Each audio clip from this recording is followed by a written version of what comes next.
Welcome to Cross Platform Podcast, where we discuss how to solve productivity problems across platforms. I'm Augusto Pinaud, And I'm Mark Gelwicks. and today we're talking about managing unplanned projects. That maybe any project, as we were joking at the beginning on the pre show, I don't have any planned project, or there are very, very little. But what really initiate this episode is what happened when something happened in your personal life and you now get a ton of projects that you were not planning. Okay, your parents get sick, you get a promotion, and the same way that the parent gets sick, you get suddenly. I remember the first time I heard the Getting Things Done audio, one of the audios, and David Allen is saying, well, you get, an offer to go to Timbuktu, and now it's a great offer, and you get home that night and say, honey, we need to talk. Okay. And that brings you a bunch of unplanned projects. And I remember the first time I heard that, and I laughed like, "Oh yeah, whatever, like that can happen like that," And we, and a couple of weeks or months later, my wife came to me and say, "Honey, I got this opportunity. What do you think?" And a bunch of those unplanned projects hmm land immediately, moving to Bakersfield, California.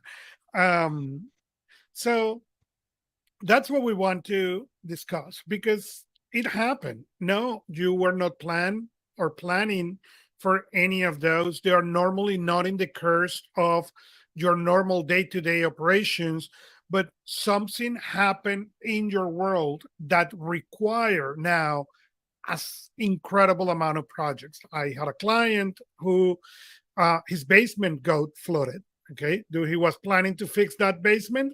No, but then now was not only get the water out, fix the water pumps, blah blah blah. It's what our hmm insurance? What we are going to do with insurance? Are we going to try to fix it or remodel? And that's another example of a bunch of unplanned projects that just land on top of you and what you're going to do. Yeah, I kind of triggered this particular topic for this week because I have this situation that's happened for me. But to try and explain this idea of unplanned projects, it's less projects that don't have a structure. And as you were describing, these are projects that kind of hit you in motion. You didn't have any notice that they were coming. For most projects, you have a sense that they're somewhere on the horizon. You have work that you're going to do. You may be potentially getting a new client. There may be maintenance that has to be done on your home. There's a variety of different things that you kind of have a feel that at some point you're going to have to deal with it. So in your mind, you're already going through the basic machinations of figuring out, okay, well, what are the things I need to do with this? Now, I'm talking about the ones that completely blindside you, that you had no idea were coming. You were not expecting them at any time soon.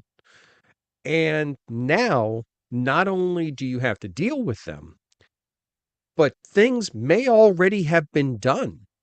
You are actually actively working the project when you get handed okay, you need to plan this out as well. And I think this is probably one of the best tests of our personal productivity systems when we look at this kind of a situation where you have to, on the fly, trust your system to be able to handle this 90-degree turn in everything you're executing and still not allow everything else to fall off the radar. That that can make or break a system. I have seen multiple people with multiple instances where something like this occurs and their environment and systems that they've set up just collapses under the load. Things get lost, things get out of track, they stop remembering when things need to be done. It just goes sideways. So let's start with something Something basic. I know both of us have dealt with this in various ways over the years, various implementations and reasons. Um, what's the first thing you do when one of these unplanned projects shows up on your radar? How do you get your feet under you? So I I have a series of articles that I call the counterintuitive nature of GTD, and they are coming to Personal Productivity Club.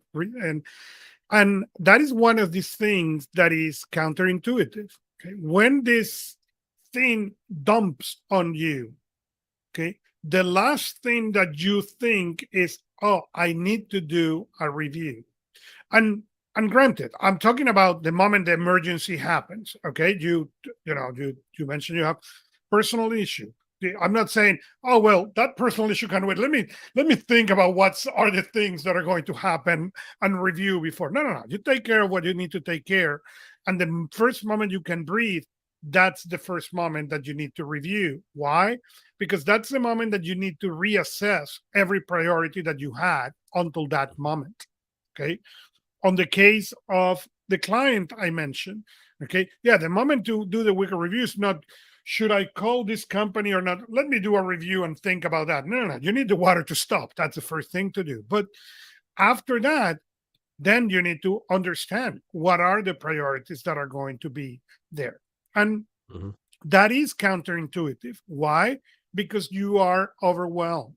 The thing with these unplanned projects is there is an overwhelming factor. They tend to be very highly emotional for the good as for the bad. Okay, I can give you an example on the good. We are pregnant. Hey, that in many cases are great news. Okay, but a bunch of unmanaging projects are coming on top of you that second. Yeah. I can't. I'm flashing back to the three times that happened for us. It's like, yeah, okay. So where do we start? And it's fascinating that you bring that up as an example because that's one of the things that you can feel like you're prepared for through experience and have no idea. Now, you you are better off than you were the first time because you have historical information to operate from. But again, you're kind of starting from scratch. Things have changed during that time period. Um, if it's a second or a third, same thing with any other major project that may be similar to something else that's going on. But that fact that you're getting that and everything's already in motion. What do I do? How do I get this started? For me, it's an immediate level set. I need to know everything that has happened so far, everything that has been committed to so far, everything that needs to be handled and committed to immediately. And when I say immediately, it's like with the next 2 weeks. Um, and then I can plan out the rest of it. Mhm. That's a lot of stuff. That's a full exercise in and of itself. And that's where I go back to my own process, my CPR process of, capture, process, report. First thing is to capture everything, every conversation, every document, take photos of everything, business cards, every piece of information, because I know I'm at the end of that fire hose right then. And there's a ton of stuff that I'm going to get and I'm not going to recall. I'm not even going to try and recall it. I Right. just know it has to go into the system itself. Then I have to go through a process cycle and say, okay, all this stuff that I have, what am I supposed to do with it? What am I going to need it to be able to do? Is it reference material? Is it actionable material? Or is it decision material? And that's kind of where I break it down is into those three categories. Reference material, that's going into cloud storage. That's going into the note system. Actionable items, that's going into task management. And decision, That may go into both. The important thing about decision is time. What are the time and the requirements necessary to make the best decision possible? And what is the impact of those decisions? Those are usually a little bit bigger to quantify. They require a little bit more thinking, but it's an important thing. Those are milestone items. And this is not planning things out like a waterfall style project where I have, that clear front to back. This is triage first and then working my way from there. Once I can get to that, once I can get down to that point of saying, okay, I kind of have an idea as to everything, the scope of this thing, then I can say, okay, what do I have to deal with immediately that I don't have time to prep or put, proper guide rails around? What are the things that just have to be handled? And that, like I said, is usually 2 weeks worth of time. If I can buy myself 2 weeks worth of time through immediate actionable decisions, then I will have enough time to get everything organized in the system accordingly. But go ahead. There is something else that I recommend as a coach when I get that call. This happened. I'm overwhelmed. What should I do? Okay. And again, coming back to the counterintuitive advice, get a site system. Okay. You see the folders in the back if you're looking at the video. Okay. Get a new clean set of folders that you can write. Don't try to, oh, that's fine. My system will be able to accept this emergency. Understand this is an emergency. Okay. So treat it as such. Okay. Collect on the fastest you want, even if it's not the neatest you want. And then when you have the opportunity, organize, because there is something very difficult into then where is this paper that I know they give me during this crisis? Collect them all. Doesn't need to be clean. You can organize later. You can do those process in a different way. So take that into consideration when you are doing these things. Your system may resist it, may support it, but also may require to go into an emergency mode. And when you are in emergency mode, you do certain things in a different way.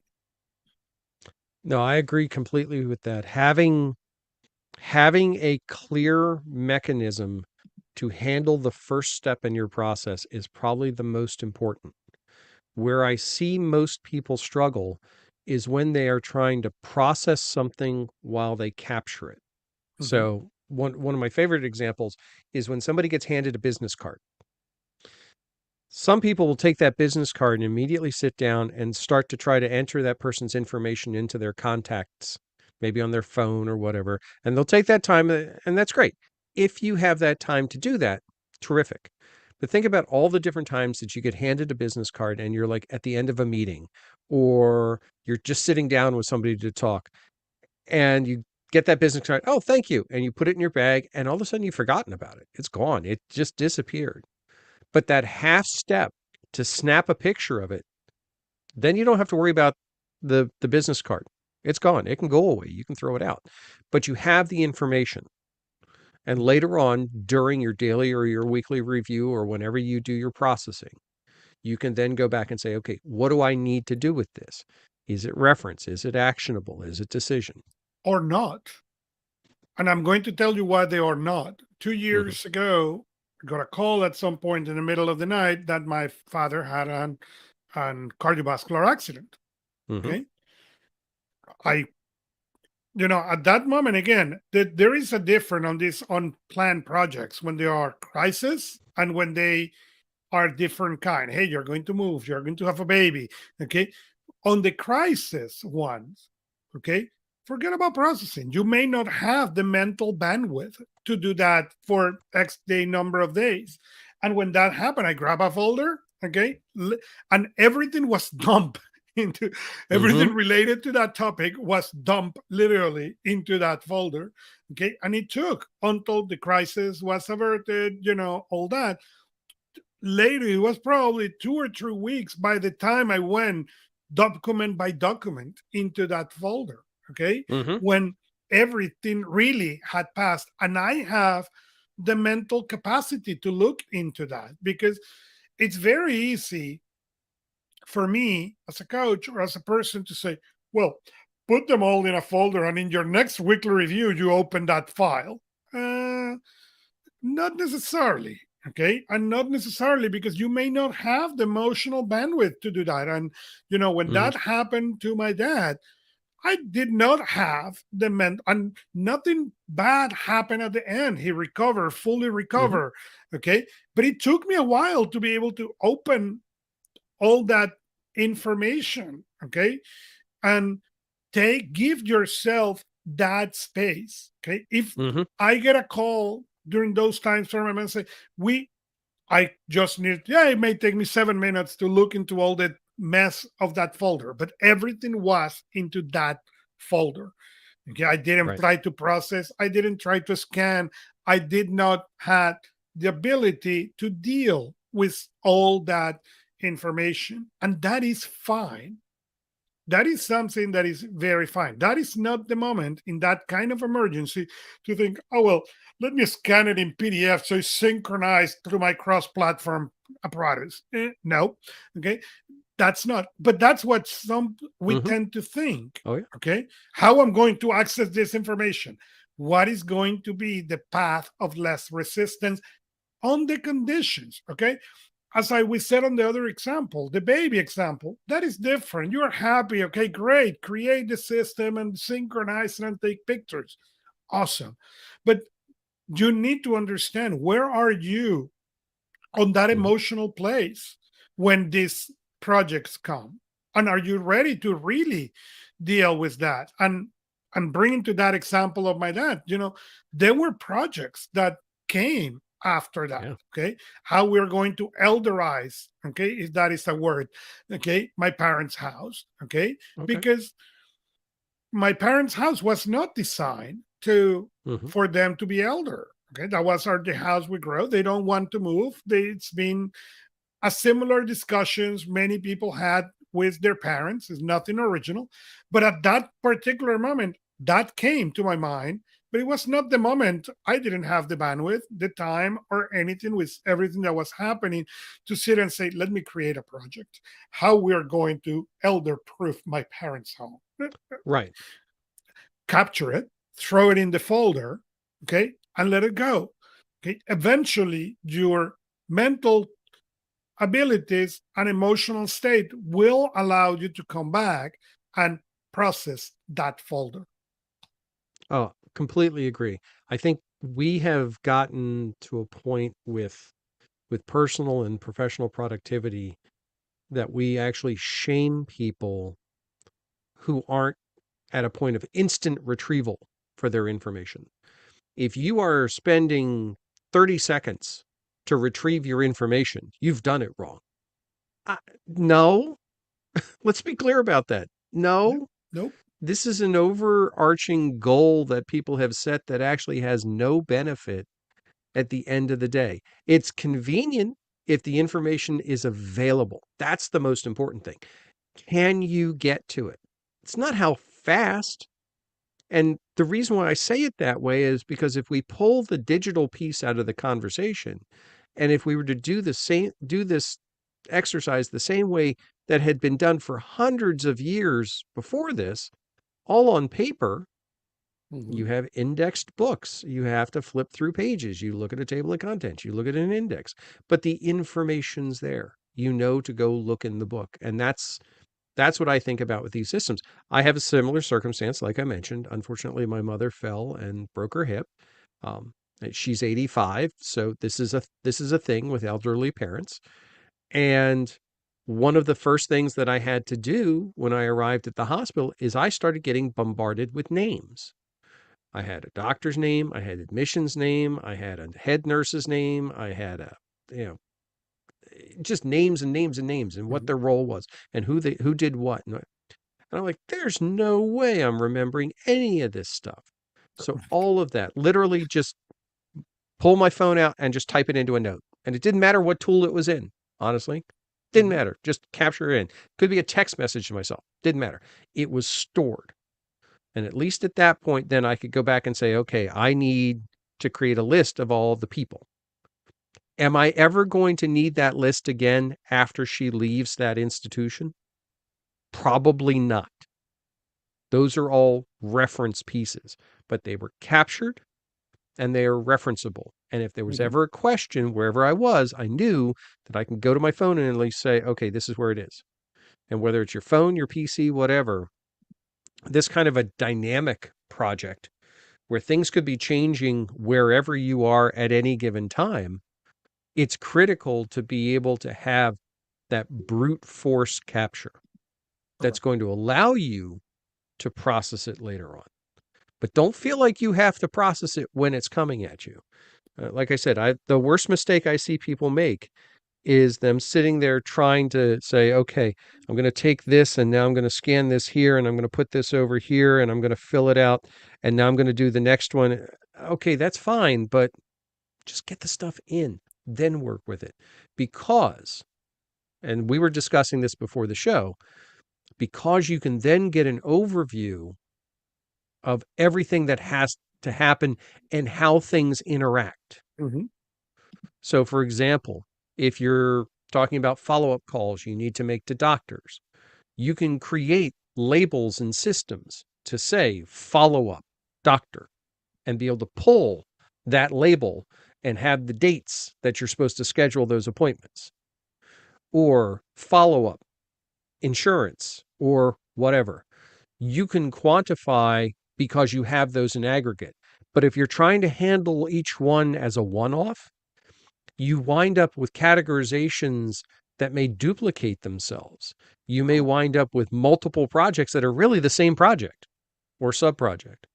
You may wind up with duplicated labels, none of which helps you at the end of the day be able to say, okay, what do I handle next?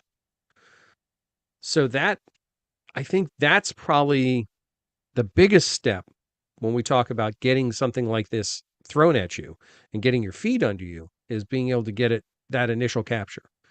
So here's the second question. This thing that you've been hit with, it's running. Things have already happened in it. Things are going to happen in the future.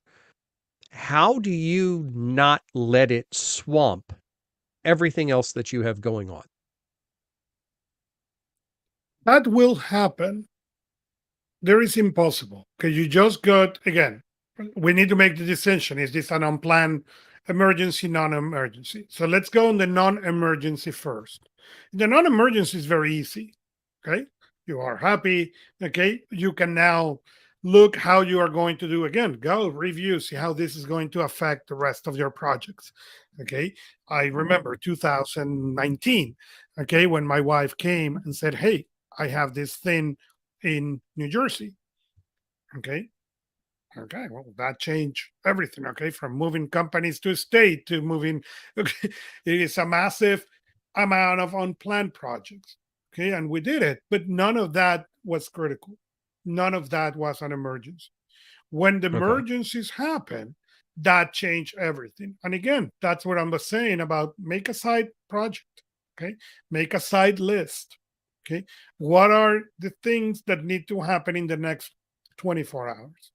Okay. Mm-hmm. But don't try in the same way that you were saying, well, let me make it in Todoist, Nusby, OmniFocus, Remember the Mail. Doesn't matter. Let me put it here and organize it. Forget about it. Remember, where is your mental right at that moment? And the issue with this topic is when it is an emergency that is creating these unplanned projects, you don't have the mental bandwidth. So the best you can do is grab something. The reason I like Manila folder is because they're cheap enough that I can write on top of that thing and toss it in the trash. Okay. And sometimes that is the notepad. So I end up with, I have end up in the past on those emergency situations with 2, 3 Manila folders because all the notes are on them. I just add a new one. I have now 4 more sides to write into that thing. That is fine. Okay. Go and create a to-do list. Forget for a moment about your system. Open, Mhm. download a basic thing that you can just create a list. As your mental capacity and power comes back, then process.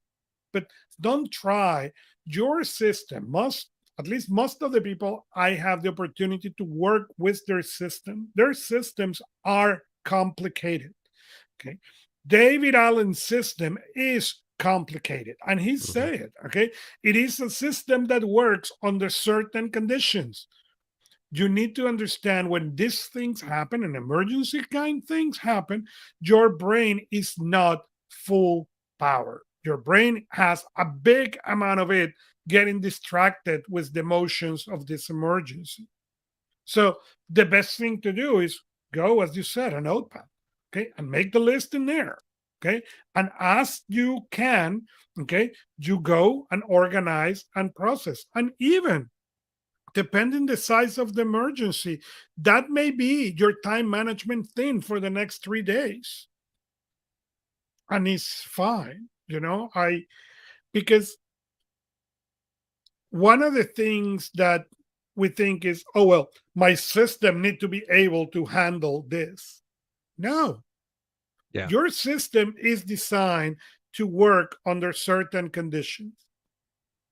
Okay. In the case of an emergency, all those conditions are out of the window. So that is the moment to go into the system and say what in the next X number of days is going to blow, and transfer that to this temporary list. And this Mhm. temporary list, very basic, is going to be your guide for the next X number of days. As soon as brain power comes back, then you can go process, organize. The mistake we make is we now got those amount of projects and we want to handle them in our system, and we want our system to be able to get 100 projects that we have not do not have the ability to process, to think about it, but we want the system somehow to do. Mhm. When And I talk a lot of IT, but when you think on IT, when your production server is down, that is not the moment that you say, well, why do you think the server is down? No, no, no. That is the moment that every hands on deck go into make the production server up. When that Mhm. sync is up and business is as usual, then you go back and do forensics, not at the moment that the thing is down. It is the same thing in this case. When you are in the middle of the crisis, that's not the moment to say, well, it is, food. Okay, it's a perfect example. When you are in those crises, that's not the moment that you say, well, I should not order pizza because really pizza is not good for my health. Let me do the salad. You need to eat. The goal is to eat. Forget about the rest. At least, Mhm. again, during the heat of the emergency. When the Right. emergency comes down to normal level, fine. Go back to healthier. Right now, you need to solve the problem. The problem is food need to be intake. What is the easiest way to solve that? Because there is another 10,000 items in that need to be moved forward. And I think that's an important distinction. You are not acting under normal condition. And we try to say, well, if my system is solid, it need to. No, you know, I Mhm. I can give another example of these unplanned projects. Okay, I had a couple of friends who they got into their significant other went into, well, I want to split, divorce, separate, whatever Mhm. word you want to use. Okay, that kind of things produce, okay, an unplanned project, and bunch of them. Okay, that is not the moment to say, well, my system should digest and be able to get this. No, no, no, no, no. There is a big emotional Mhm. factor in here. Okay, what you need to do is to be able how you're going to manage the emergency, treat it as such. If that means, hey, for a while my system will handle this in must be because it works, and I'm going to open reminders on iOS to keep this thing until I can Mm-hmm. process. That is completely fine. Treat it as such. The mistake I see over and over and over when I coach people is they want their complex system to be able to observe this complex situation when they do not have the mind power to do it. Yeah, it's definitely, as I mentioned previously, this is what'll make or break your system. And keep in mind, your system's built around your normal flow, the normal level of incoming work, the normal level of incoming activities and notes and reference materials, and the normal outflow of said things. Well, that normal flow doesn't go away just because something massive has shown up on the horizon. Mhm. It keeps going. You may not have the bandwidth available to be able to handle half of your normal flow because of this new thing, but it doesn't mean that that stuff's not coming in. Correct. It's still happening. It's just getting backed up. So it's critical for your system at any time to be able to say, I got it. Here's what you need today. Do these things today. You'll be fine. Keep moving on. And we've talked about it in previous episodes, in our episode about personal digital assistants. This is really where these devices can become your personal digital assistant. If you set your mechanisms up so that first thing in the morning, when you look at your device, it's telling you what you need to do that day, not what you need to decide on to do. It's just giving you that actionable list. And you know, if you execute those actions, things will continue to move forward. That's a really good thing. That gives a massive sense, maybe not of control, but a reduction in the stress of things that are out of control, that you don't know what's spinning. And I always, if you go back and you watch old YouTube videos or Mhm. old TV episodes, you may have seen the guys on the old variety shows who are the plate spinners, and they'll have big rods sticking up out of a rig, and they put dishes on top of the stick, and they'll start spinning the stick around and spinning the dish around on top and balancing it. Well, one's fine, but then they'll do two and three and four. And there's a point they get to where they're just running back and forth, trying to keep all these dishes in motion. Well, that's you on a normal day. Correct. And now what we're talking about is adding, oh, I don't know, an alligator running around under you. Now you've got an entirely different exercise. Those dishes still want to spin, they're going to fall off. So you need to have a system set up so that one, if you're not physically present at it, and this is where I kind of get a little hung up on the systems that are built around all desktop level applications, you may not have the option to sit down at your desk for an hour or two. That may not be possible. I mean, over the past week, I've spent hours and hours and hours sitting in a hospital room. Mhm. I don't have my laptop with me. Or if I do, I don't have the same capability as I do in the comfort of my office planning and things. Or if I didn't have it at all, the only device I had was my phone digital assistant. I'll start calling it that for a PDA. Um, that kind of a device gives me at least part of this connection. But I need to look at that in the morning and say, okay, what has to happen today? Mhm. All right, I can do these things. If I get all these things done, then I can start thinking about what are other things that I can do. But I've got to have those pieces in place. And if I don't have those, then yeah, everything will spiral wildly out of control. And there's nothing worse, at least in my world, than that sense of not knowing what's coming, not Correct. knowing what's going on. To be sitting there just trying to regain a sense of inner peace and calm, and all you're getting pelted with inside your head is, oh wait, this has to be done, and oh wait, that needs to be done, and oh wait, that needs to be done. And all of a sudden your head's full of that stuff again. It's exhausting and it's emotionally draining. So to have your tools set up in a way where you can, okay, I'm just going to capture it. I'm just going to plug it in. And little things. One of our favorite task management tools, Todoist. And I know a lot of others do this too. Todoist has on Android has a widget that you put on the desktop. And all you have to do is tap it and you can type in a task and you say submit. Done. You're not organizing it, you're not categorizing it. You can if you want, but you don't have to. It's just captured and move on. That's the type of tool that makes this kind of unplanned project management survivable. Because then you can go back and work it into your system and provide the extra stuff. When you find you have a few minutes of idle time, okay, I captured a bunch of stuff. It's sitting in the inbox in the system. Let me go figure out where it actually needs to be and what it needs to be done. Well, and you give a perfect example of that. And I, because of what I do professionally, okay, there is moments where we have all these things. So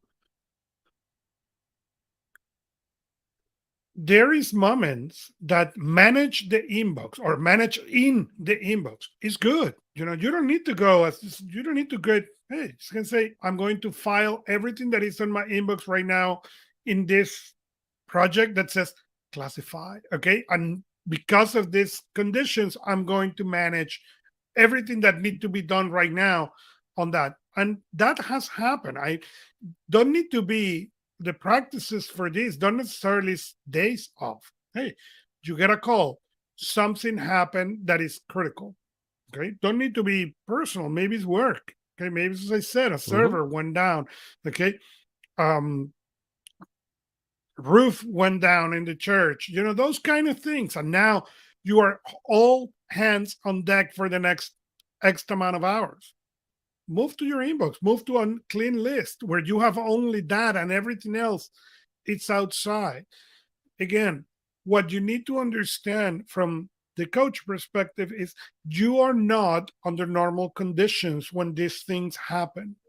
So Mm-hmm. stop trying to act and to treat them as if they were normal conditions. Understand, call it what it is. We have a crisis.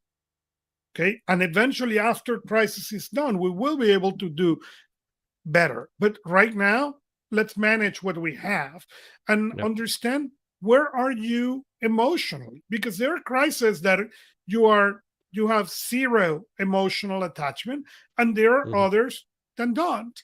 Okay. Last year, 2 years ago, we were traveling, we were in vacation. Okay. And my father-in-law passed. Okay. That's a crisis. Okay. That is Mm-hmm. not the moment to open Todoist or Notby or anything and say, well, what will be the best way to do this? No, no, you need to solve the crisis and you are in a timeline. Okay. Mm-hmm. So that is the moment that you need to understand what is. And the best situation in that case was not to create a new project, was find the easiest way. And as I said, the Mm-hmm. inbox.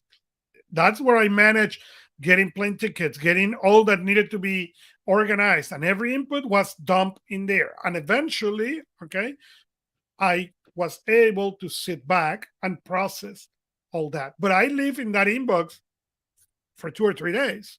Okay, that was the only thing I Oh see yeah. on 2 or 3 days. Fine. Okay, that's what it was.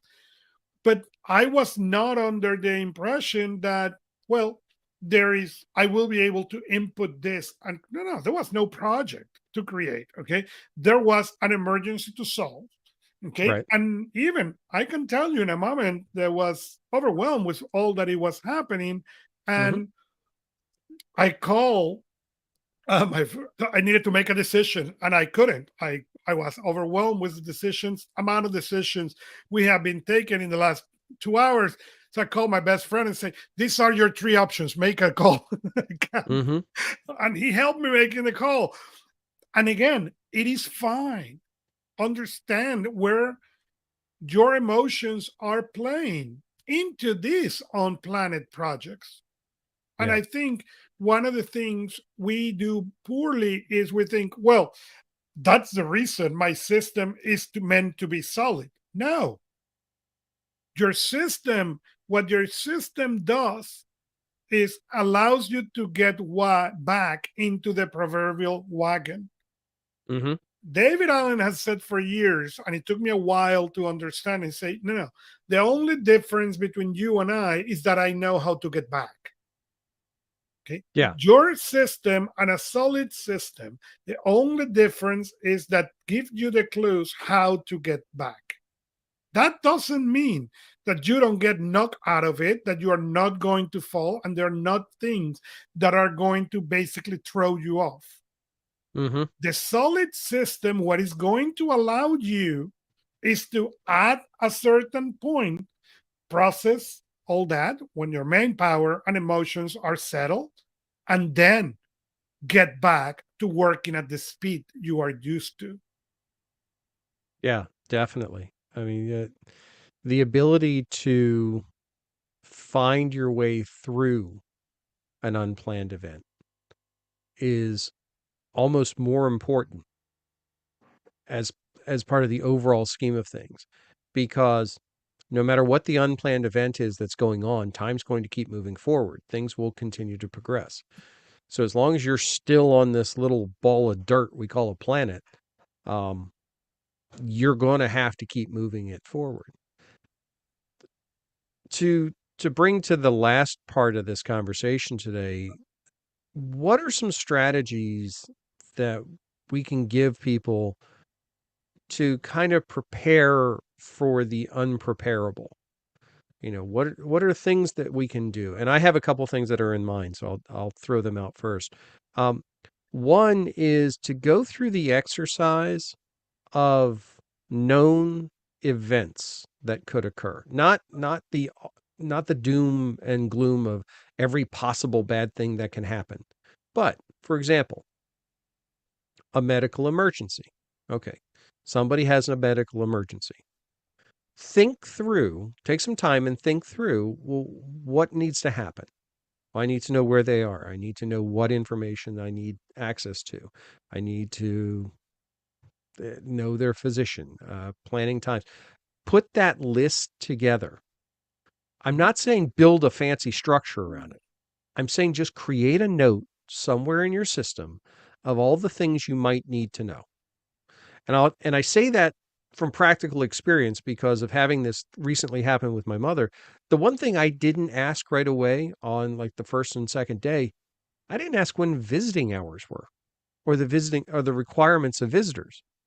So when I started having conversations with people and text messages were flying around and 8 different group chats were going on and people were saying, "Hey, can we come see her?"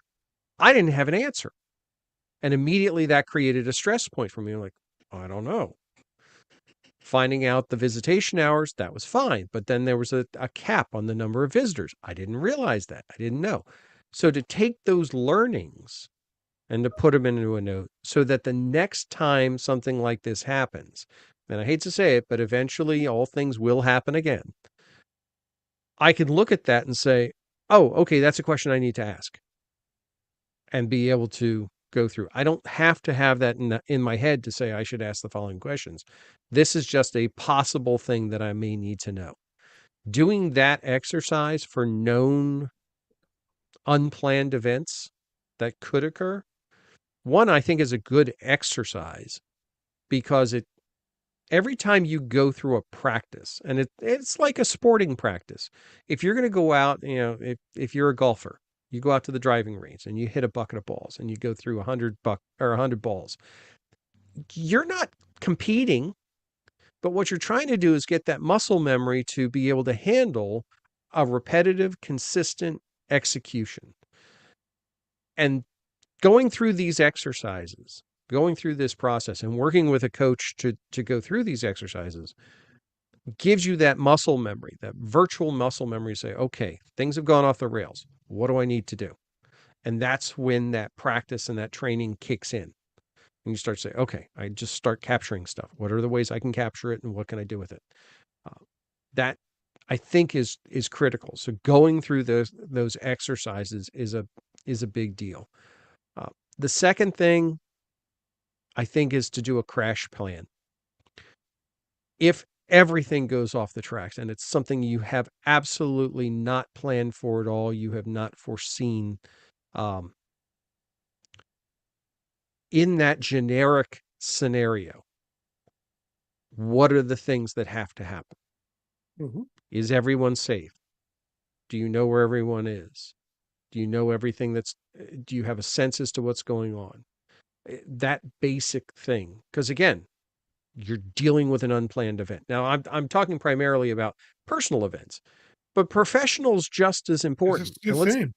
let's take the professional situation.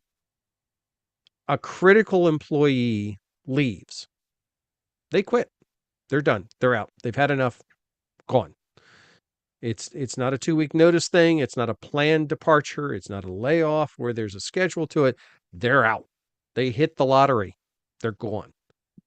Now you have to deal with all that stuff. Now that is something that you can do an exercise to say, okay, what if someone leaves?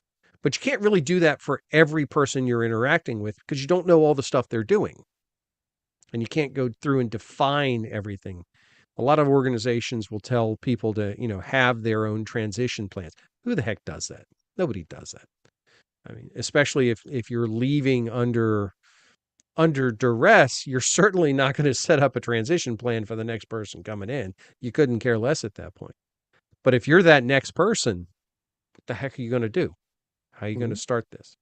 So that unplanned project that you just now got hit with, create a basic structure in your system. That, for lack of a better term, that disaster plan. Stick it in a note somewhere in the system and just leave it there. You may never have to use it. That would be fantastic. I think that's great. But if you need it, it's there. Well, and understand, and again, on those situations, are you ready for the different people who are going to be interacting in this situation? And what I mean by that is the following. When when my parent had his thing, okay, I was dealing with two sisters and my mother, okay, and the four of us manage projects, life, and incidents in different ways. Were you ready for that mentally? Okay, have you think about that? I share my father-in-law. I was involved. My father and my wife, my sister-in-law, the husband. Hey, there's again four people with four different styles, all in Mhm. crisis. Okay, I was ready or kind of ready for my parents' part. I wasn't ready for the other one. I was not expecting the different styles. I didn't thought about it. Okay, so Mhm. it was an additional issue in a set of issues that was already highly emotional. Yeah. So you need to consider that, because if you are the person who will capture and ask questions and the other person is overwhelmed and cannot ask the questions or don't know how to answer or make the decisions or is paralyzed by fear, what is going to be your action plan? Mhm. Yeah. In a personal environment, it's interesting. We're exploring in that the emotional and the psychological toll it takes. If you translate that over into a professional environment, that same toll can happen, Mhm. but what you don't have in most cases is the same support systems to handle that. Whereas you have, a family member who is in crisis and you're helping them through that and you're taking on all that load. If now all of a sudden, at work, somebody completely fouls up a project and you get that project dumped on you, you don't have those support systems to say, oh, this is really overwhelming for me. It's Mhm. really challenging. I'm having a hard time. No, that's not an option most places. There's Right. an expectation you're going to step up in shining armor and just deal with the problems. So you have to count that much more on the systems that you put in place as your support structure to be able to go through and execute things. It's unfortunate that the workplace is that way, but it is. But it's what it That is. it's just a reality piece that you can use that as a way to help recognize other people who are struggling in those same ways and give them guidance and help facilitate getting through those problems. But in many cases, especially primarily in the work environment, you don't have those backups. You may have a team that can help you, but if you're mentally struggling because of something, the likelihood is pretty slim that you're going to get a lot of sympathy for that. It's terrible to say that, but it's true. Mm-hmm. So we've got all of our stuff captured. We're processed, we're reporting, we're trying to get our feet back under it. Is there anything else on the top of your head that you would recommend to somebody? One last little tidbit that could make their life easier? On the top of that note, on the top of that folder, that notepad, that piece of paper, right? Remember to be kind with myself. There you go.